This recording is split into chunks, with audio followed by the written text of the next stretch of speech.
Hey everyone, I'm Jason. In today's video, I'm going to show you how to factory reset your Uconnect. Before we start, I do want to mention this should be your last resort. Always try to do a soft reset or disconnect your battery, leave it unplugged for about 10 minutes, then connect the battery back up before you do this. I did reset my unit, and the problem I ran into was I did do an update on my maps. And I lost that update. So if you have any updates that you manually did, it's gone. You're going to have to repurchase those maps. So please keep that in mind before doing the factory reset. Okay, that being said, to factory reset your unit, you can start the car or just put on the auxiliary.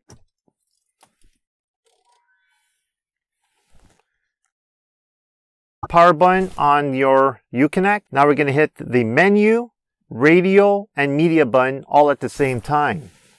So, menu, radio, media, press and hold. You're going to get this. This is the service mode. We're going to go to page 2. Now you're going to go to option number 8, PND. Right there. And now, third one from the bottom, restore factory default. You're going to click on it. Keep in mind, guys, this does take a while, 5 to 10 minutes.